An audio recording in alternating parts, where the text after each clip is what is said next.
Welcome to a special offering by Conversations with a Wounded Healer, the Burnt Out Practice Owner. This series will discuss the current state of group practice ownership, the good, the bad, and the ugly. We'll hear current and former practice owners' tales of glory and woe as we attempt to answer the ultimate question, why do we do this to ourselves? And we want to hear from you too. What have been your biggest moments of struggle or triumph? What are questions you want us to explore? I'm your host, Sarah Bueno. I owned and operated my practice Head Heart Therapy for 10 years before selling in 2023. Ownership was an equally grueling and rewarding experience for me, and I now spend my time helping current practice owners find balance for themselves. Join us between releases of Conversations with a Wounded Healer for this special series. Hello, and welcome to our new adventure of the Burnt Out Practice Owner. I'm so excited you're here, and I'm so excited to go on this journey with you. It's new. It's a new adventure. I feel like this is speaking to needs that are happening right now in the zeitgeist, so we're just going to see where it goes. And as we go along for this ride, I really do want to hear from you. So if you're a practice owner or not a practice owner, right, I think that it's really good to have exchanges with people who are either in the employee space, people who are thinking about becoming practice owners, just everyone on the spectrum. So if you have a question or a topic that you'd like to be discussed on the show, I need to hear from you. So you can email me at sarah@headheartbiztherapy.com or send me a DM on Instagram, which is headheartbiztherapy. I think you have to follow me to DM me, but we'll see. We'll see how that goes. So reach out and let me know. I'm also hoping to have folks do a little quote unquote call in to the shows. So if there's a topic that you share with me and you email me, I might ask you to actually record your voice, because I want to actually have listeners hear from you and not just hear your words. So think about it, pray about it, shoot me a message. So today's guest, she came right to the front of my brain the second I thought I might do this special podcast series. Her name is Gabrielle Juliano-Villani, and she's a licensed clinical social worker, consultant, coach, entrepreneur, and educator based in Sarasota, Florida. She's been in the mental health field for over a decade, specializing in stress, chronic health conditions, and trauma. After scaling her group practice to 7 figures and realizing her own burnout in 2021, she sold her practice and made it her mission to educate others on the impact that stress has on our everyday lives. So please enjoy this special episode of The Burnt Out Practice Owner with Gabrielle. We're here. We're ready.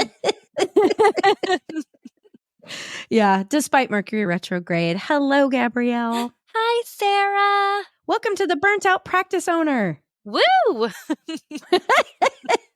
And this is the inaugural interview. I don't really know what I'm doing, so I appreciate that you were willing to sort of play with me and like see what comes up out of this. But you were the first person I thought of that I wanted to talk to. I am honored, actually, and I'm really excited to be here and to hopefully share some like nice, juicy nuggets for folks who are listening.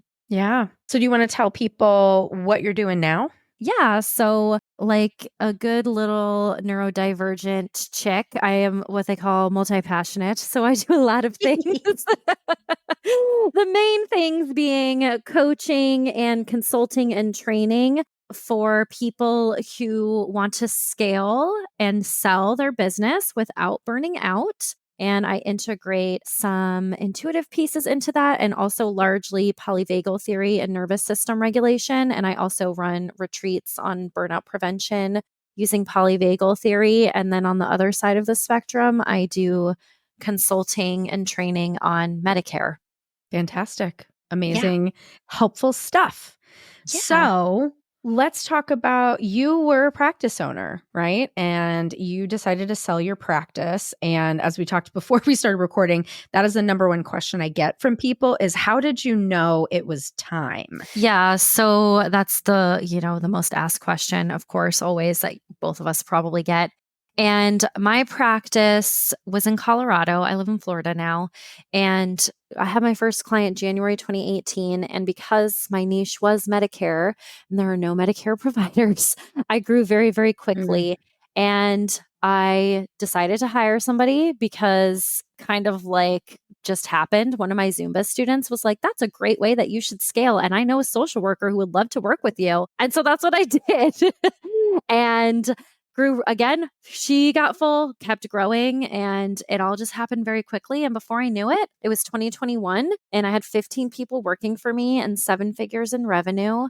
And I hated my life. And Yeah. I first had the thought of selling in like spring of 21. I was talking to a friend, and she's also like my mentor and my coach, actually, and she's in a totally different industry. And I was like, I just don't know if I can do this anymore. And she mentioned selling, and I didn't even think that was an option. And we Hmm. just kind of ran some like math on the back of a napkin. I was like, I don't think that's worth it. So I continued on and I did some things that I thought would help, like delegating more and putting some different systems into place. But in July of 2021, the universe answered me, and I got a voicemail from somebody who said, we want to acquire your practice. And of course, I did some Googling and researching, and that's who did end up buying me. But the ways that I knew was, first of all, I thought that was a sign. And second of all, I really did hate my life. I woke up every single day with dread. I was afraid to look at my phone. If somebody needed Hmm. something from me, my first answer in my head was like, fuck you. I don't have anything left to give. Figure Can it out. relate. Yeah. Yeah. And that's not fair. That's not fair to my staff and even Right. to my clients because I don't see clients anymore either. I had a really hard time in session. I would be looking at the clock and being like, how am I going to make it another 45 minutes? Like, I don't know Mm. how I'm going to do this. And so those were all really big red flags to me, of course, that something was not right. But the apathy was the biggest one where I was like, it is Yeah. time to do something else. Yeah. Yeah. The feeling for me was just like, I'm done. And then Mhm. once you're done, you get an amount of senioritis, Yes, you right? do. Yeah. Yeah. For me, it was less apathy and more like just itchiness, but definitely I relate to that irritability and that just Yeah. like it's like the exhaustion of I'm too needed. And I Yes. would say that to my husband all the time, like, I am so tired of being needed every Mhm. single second of every day. Yep. Like, that was just too exhausting for me. Oh my god, I relate to that so much because that is just exactly what it was. It was like, I can't. I don't have anything left to give, and, like, I just can't, and that's exactly how it felt. Like, I said the same thing, like, "You just need me, and it's too much." Like, I can't. It's just too overwhelming, and it took me actually a long time, I think, to get to the point of feeling done. Once I got there, I had the same thing where I was like, yeah, let's just move this bitch along. I'm ready. Like, I'm done now. Yeah. But I had a really hard time with that at first. I waffled back and forth. I was like, what Mm. am I going to do if I'm not in simple practice every day, looking at everybody's calendar and doing billing? And once I had that epiphany, which actually my broker kind of helped me with, of like, this is just one chapter in the book of your life. What do the other Right. chapters look like? And I was like, oh, yeah. Yeah, I can do something else and I want Right. to. Right. Yeah, and I mean, I think some owners who sell go on to do consulting like we do, and some just go back into solo practice, right? And some do Mhm. completely other things and change careers. Like I know Yeah. someone who's like, I'm selling my practice and opening a flower shop, right? Like, Yeah. so there's no one right way to do it. There's no answer. I think that is just going to be within every person because it'll be different. It will be. And that I hope that people really hear what you just said because there are no shoulds. Yeah. And people sell for two reasons usually. They either sell for lifestyle or they sell for money. Yeah. And so you probably need to figure out what that looks like. And you're allowed to sell for lifestyle. If it doesn't fit with you anymore, you can do that. And my process too was like, if this sale doesn't happen, I'm just going to dissolve it and I am going to do something else. And that's totally fine Yeah. and allowed. Would you mind? This just came to me as you started talking because I think people want to know numbers, and I'm happy to share my numbers. Like, I don't know if you're comfortable with that. Like, what did you sell for? I can't say that because I signed an NDA. Oh, okay. What I can say is like what can I say? I can say that I sold close to 5 times my EBITDA. Funny, right. And EBITDA is some sort of magical number we come up with for how much our businesses are worth. And so did you do like a full valuation and all of that? I kind of did mine backwards Okay. because the buyer came to me. And so I did do a full valuation, but it was kind of after we had already been talking and I already had an LOI, which for people listening is a letter of intent, which means that they intend to buy your practice. So I did do a full valuation, but it was like after the fact to make sure that things were in alignment because I already had a buyer. And did they come to you with a price already? Did the LOI like state what the price was? It did. And Okay. yeah, I knew. And we had talks before the LOI as well. Like we signed an NDA. We met in person. We went through numbers. They looked at my taxes and my profit and loss for the last couple of years. And that's kind of how we came to that number. Yeah. So it did make Yeah. sense. Cool. So, can you talk a little bit about scaling? Because I actually have had two people come to me in the past week saying, I want to sell. And truthfully, this is not my specialty. So, I should send them to you if they really want to try to figure out how to scale. And it was just my sense that they were not in a place where someone would be willing to buy it. So, what does that even look like? Somebody trying to get ready to have their practice be acquired? Great question. And I think that happens a lot. People will come to me too and they're like, I want to sell. And I'm like, well, you just started 2 years ago and there's Yeah. things that need to be in place. It's like a long game. And so it doesn't really solve a lot of the problems. I will also say that. But to answer your question, things that you want to have in place are you need to have reoccurring income. And so that's usually pretty easy in our industry because we have clients that we see every single week that we're billing insurance for or that they're paying you privately for, whatever that looks like. And you want to be as like not very involved in the business as you can be. So Mm, if you are a business owner and you're still seeing 30 clients a week, we can't. yeah. No, like the revenue can't be dependent Right. on you. So you want to have a leadership team. You want to be very organized and streamlined. So, like using simple practice and then using Zoom for telehealth, like try and make things as efficient and streamlined as you can. You want to have really clean books and keep really good records of everything that happens. You want to have standard operating procedures in place and you want to be profitable. So, those are kind of like the main things to think about Hmm. if you're thinking about selling. And sometimes people will come to me and they're like, it's just them and they want to sell their practice. And it doesn't, unfortunately, really work that way. It doesn't work that way. All Right. the clients are yours, Right. they're tied to you. Right. Right. Do you think that there's a range of gross income that, and I guess you're really speaking from like a company acquiring, right? Like my situation is Mhm. different because I just sold to a Yeah. person from my business. But when a company is coming to sort of look and evaluate whether your business is something they want to acquire or not, is there a certain revenue number? Do they want to automatically see above 1 million in gross revenue? They probably do if we're talking about more like private equity situation. Yes. Hmm. Although I do feel like there are buyers out there for everybody. But yeah, I mean, in some sense, right? You want to definitely be having at least probably 500K in revenue. I think if you're thinking about selling, but that is what brokers are for. If you don't have somebody that you know that wants to buy it, that's what they do. They find you somebody. And so it might take more time, but there are people out there Hmm. who are looking to buy smaller practices. Somebody just emailed me yesterday and she's like, I'm thinking of buying like a small practice in these certain states. So don't be put off if you don't have like this huge, giant conglomerate of a group practice that Mm-hmm. you still may be able to find somebody who will buy it and you can go on and do whatever it is that you want to do. And something I was talking with, because I was consulting with a practice owner, we were sort of trying to like spitball different ideas. And one of her ideas was, oh, what if some of the practices in our area decided to merge? Have you ever worked with people on that, like merging with other practices so that there's more support at the top? I think that's a good idea. And I've heard other people talk about that as well. Mm-hmm. I have not worked directly with somebody who's done that, but more about people who have talked about doing it. And then usually they just haven't moved forward because it was just didn't align, or they felt like it was better either to just completely exit. So I think it is a good idea, though, that there will be more support there as you keep growing. Yeah.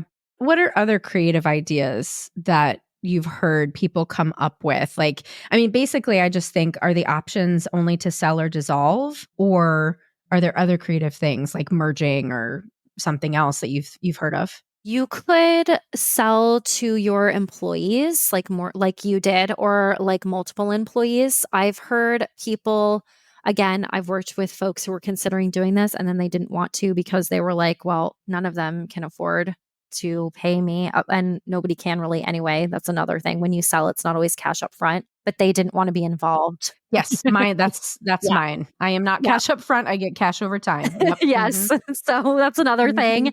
And so a lot of people are like, I can't deal with that. I don't want to be involved for the next 5 or even 10 years. Mm-hmm. But something that I think it's okay that I say his name, he talked about it in my Facebook group and we did a live. So I'm assuming it's okay, is Uriah from the Productive Therapist. He is switching to doing more of like a collaborative Yeah. co-op situation. Yeah. So that's another creative way where you could switch things around where you won't have to be as involved. And, so everybody's like switching to a 1099 and they're going to be paying for services basically. And he's not going to have to be managing personnel. And he also was very transparent about, the profit margin is going to be a lot smaller, but he also has a second business that he really enjoys running that, Mm-hmm. is more revenue for him. Yeah. Well, and I have heard, and this probably came from Maureen Werbach, that group practices generally, the average is hovering around 10% profit margin. Is that what you've heard as well? I think it depends on your size. Yeah. That seems about right, though. If you're Mm-hmm. at 20%, you're doing real good. So, Or you're paying your people not very well. yes. Also that. Right. Right. Well, and it's interesting too, this idea of like going back to more of a collaborative, because that's kind of where all of this started. Like when I started my practice, end of 2013, it was solo. And then right after that, I filled up really quickly, same thing as you, and was just like, oh, sure, I'll just bring somebody else on to, help. And Mhm. I wasn't even thinking about profit. I was just like, you don't want to do the admin. I like the admin. So let's just do this. And it was a 1099. At that time, across the country, everybody was doing 1099s. Mhm. And then I think it was about 6 years ago where on the Facebook groups, I started to see people panicking about getting caught by the IRS and being dinged, right? And having to Yeah. pay a lot of money. And so then it was funny because I had a small cohort of group practice owners that we would all like collaborate together. And we had somebody's lawyer come in. We were sobbing in that meeting because Oh we my were so God. scared. We were. It was so funny to like take on the burden, right? Truthfully, of having to provide insurance and like all of these other things. And, it was just new. We didn't know how to do it. And so now there are all these group practices who are having W-2s. We're doing it the quote unquote right way, but it's a lot more expensive. And it's a lot more, for me, it was a lot more emotionally draining. And yet, if we hadn't done that before the pandemic, no one would have stayed with me. I think everybody would have done their own thing because they're like, you're not helping me anyway, so I might as well just leave. Yeah. So it was a good thing at that point in time, but it's like, it's really interesting how things have shifted. And now going back to the collaborative model is sort of kind of where we started, but I think people are just going to have to be a lot more careful how they are presenting themselves because that's how people got in trouble in the first place. Yes. And somebody sent me a website of some practice somewhere that's doing this already. And even there, it's very unclear because I was like, I don't really see how this is a collaborative. It doesn't sound like it at all. And so, yes, Wow. be careful if you're going to go that route. And it's hard, and that's why I did W-2 because I knew I couldn't treat them like contractors. We took Medicaid and Medicare. I Right. had to tell them how to Right. do their job. And I Yeah. also felt like I wanted to build something. Like, I wanted to build community and I wanted them to have a good culture where we were all very close knit and they felt valued there. Mm-hmm. But it was just like you just said, it was way more stressful on me, on the owner. Mm-hmm. Well, and truthfully, too, I don't know if you've seen this shift in Florida, but in Chicago, everything has shifted to where group practices are now hiring people directly out of school. They can't, they can't be independent contractors because they're not independently Mhm. licensed, and B, they're not ready to work independently. Yeah. So, like, I think people who are going to want to shift to this collaborative model, obviously, they may still have to have W-2s, but I mean, it's been a struggle for people in Chicago to hire seasoned clinicians. They're just all going into individual practice these days. I have seen the exact same thing, so I agree. And also the past couple of months, I am seeing a little bit more of a shift. One of my clients just hired 3 people and they were all fully licensed. And I think that there is a little bit of a shift happening because a lot of people who went into practice for themselves used the Headways or the Almas or the BetterHelps and all that shit Ugh. and realized this sucks. Yeah. And actually, no. And I mean, I guess, it's a little bit different with if I were thinking about like BetterHelp or Talkspace, but I think people are seeing like when, if you use something like Headway, that you are still a business owner and you still have to deal with taxes Right. and you still have to deal with marketing and all of those things. And so I think people are seeing like, maybe this is not for me. So I am seeing a little bit of a shift now going back, Mm-hmm. but generally, yeah, it's difficult. Yeah, that'll be interesting. And that leads into one of the questions I wanted to ask is like, what are you predicting for trends? Is there anything that you're seeing that you think is coming on the horizon? I do think that people are getting done with like the big box mental health companies. And so I do Oh, think it's good. going to be a little bit easier to hire as group practice owners. Like, I think you'll be able to, I don't know if it's going to be easy, but I think it'll be a little bit easier than it Yeah. has been, where it was just like completely like there are no independently licensed people who want to work for group practices. I think we're going to see that shift a little bit again. And I think we'll continue to see the hiring of what we were just talking about, provisionally licensed folks or people who are just getting out of grad school. And yes, they do need to be W-2 employees if you're going to do that. Hmm. Yeah, I mean, we had also a breakdown on the Facebook groups recently about people coming forward realizing that they had been exploited because they were classified as 1099s. But I guess the other thing I want to say too, like, and I want to be really gentle with how I say this is, employees coming to work for us don't know what they're talking about. And I don't say that because they're dumb or like not smart, but Mhm. we who teaches you in school like what your classification is supposed to be, right? Usually you just go to a Yeah. corporation, they give you these forms to fill out, and then you go to work. When it's a small business, you don't know if the business owner knows what they're doing. And so because, some of these new fresh grads are coming in and they just want to do therapy, right? So A, they don't know what classification they're supposed to be. B, they don't know what a fair wage is. Like we're having people coming straight out of a school interviewing and saying like, I demand an $80,000 a year salary. And we're like, well, sorry, that is Yeah. not what we can pay at a group practice in Chicago. Like you can definitely make that on your Mhm. own once have your fully licensed, but it seems to hover between 50 and 70 for the new folks, which is it's a decent wage. And we're in a terrible inflation time where Yeah. it doesn't feel like a decent Yeah. wage. So there's just so many factors to be considered that like employees just don't know. And also a lot of employers don't know. Mhm. A lot of employers don't. And like, I think we have this different perspective because when you're on social media and you're in Facebook and you're in those groups and you see all the things that people are saying, you see that. Right. But there's lots of people who have nothing to do with any of that and they have no clue what's happening. I see people all the time, like in different forums, like on the NASW, or I just saw somebody on LinkedIn who I thought she had like a very like thriving practice. And she posted and she was like, I just left BetterHelp. And I was like, what? Mm, Like, really? I didn't think that anybody was doing that. Like, she just didn't seem like the type of person to do that. But if you don't know, you don't know. right. So we are in a different place where we like have more information available to us. And I've also seen the same thing in Colorado, like right kind of around the time I sold provisional licenses, or people who had just graduated. And she was like, yeah, I want 75K and 6 weeks off a year. And I'm like, I would love to give you all of those things, but Right. like I can't at this point. And so yeah, it's a tough place.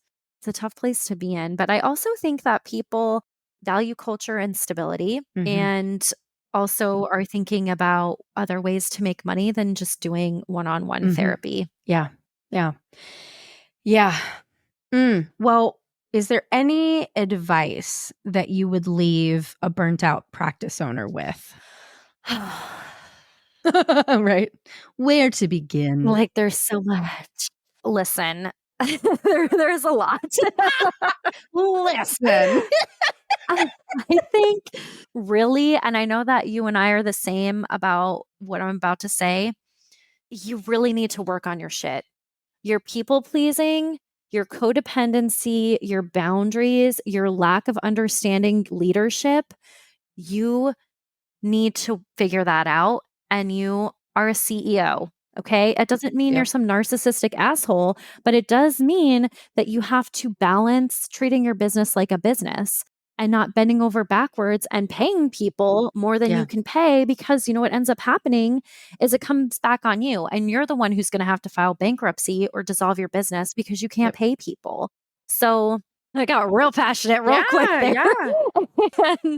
But that's the truth. Is like people come to me and they're like, I want help scaling and growing my group practice. And what it really is more mindset work and understanding your values, and you know, having your business and your personal values line up, because those are the things that lead to burnout. Right. So paying attention to all of those things. And also, this is going to sound really cheesy, but like you can have your life be however you want it to be. Like if the group practicing is not for you, that's okay. If it is for you, that's okay too.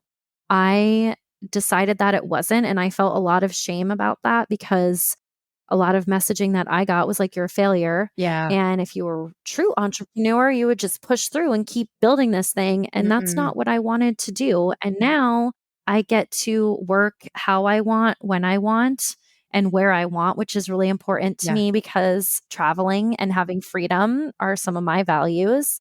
And you can align your career and your business with all of those things, and you don't need to pressure yourself into the shoulds. Right. And my TED Talk Is complete. Thank you. And listen to your intuition. Yeah. Right. I guess that's what I'm seeing a lot, is people who are hearing that voice say, I'm done, and they're struggling to trust it, or they're struggling to, I think there's a big question mark about what comes next. And you have to be able to swim in that question in the process, right? Like Yes. you and I were both just talking before this, like we still don't really know what we're doing, because we'll do a little bit of everything and anything. And so it's an unknown. And if I know therapists, one thing I know about them is they are fearful people. Yes. They are a fearful people. They do not like risk, but this involves risk, whether it's dissolving or selling, to make a choice to end one business and then potentially start another. You never know. Yes. Oh my God. Yes. 100 times yes to all of that. And there is a lot of unknowns, and there's a lot of fear. And you have to be okay with a little bit of that and a little bit of risk. Right. That's part of it. And that goes back to the same thing when people come to me, or probably to you, for consulting or coaching. Like, you have to weather the storm a little bit. Yeah. People are gonna quit. Yep. They're gonna Yep. leave. There's gonna be shit will happen, and you have to be okay with the shit happening and having good coping skills in place instead of freaking out every single time. And I mean, that's normal. Like, stress happens and we respond to stress. But if you are living in a fight or flight zone, Right. not good. Not good. Right. Not good at Yeah. all. And it's hard. I feel like it's harder when you're holding so many different pieces to not be in that fight or flight place. And I'm just curious your thoughts on this.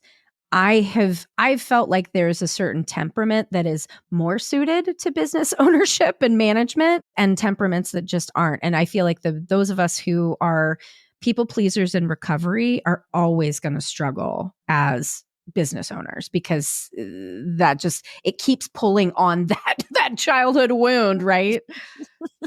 It does. And it's so funny that you bring this up, because this still comes up for me as a recovering people pleaser. And even recently, I was working on a project. I guess it would be a consulting project, like a one-time thing. And this person was micromanaging me and honestly just kind of being a bully.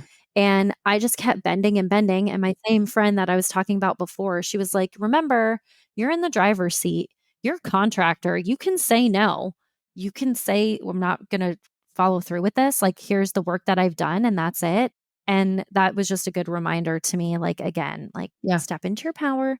I can say no. It's okay to say no. And so that is a constant reminder, even now that I'm doing different work. Well, I think especially when you're doing different work, because we're like, there's the part of us that's like, oh shit, I still need to make some money here. Yes, exactly. So I'm just going to say but I don't want to do that. Right.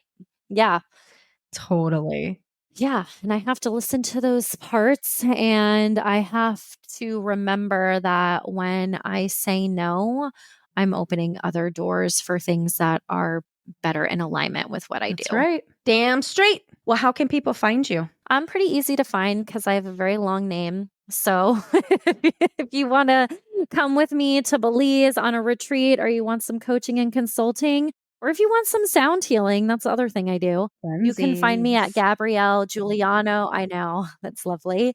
GabrielleJuliano-Villani.com. It's the same on Facebook, TikTok, YouTube, LinkedIn, and Instagram is at GJV Consulting. And if you need help with Medicare, which I know a lot of people are freaking out about that right now, Medicare Consulting for Therapists.com. I'm happy to help. It's not scary, I promise. Amazing. Well, thank you so much for being my first. And we will have you on again. We'll be talking about all the things. We could have talked, I feel like, for another 6 hours, but I think that we got through a lot of stuff, and I hope it's helpful. And thank you again for having me as number one. I'm excited. Yay! Thanks for listening to the special Burnt Out Practice Owner series. If you want more information about today's guest, go to our website at www.headheartbiztherapy.com/podcast. Thanks to the Creative Imposter Studios for editing, and I'm your host, Sarah Bueno. Until next time, bye-bye.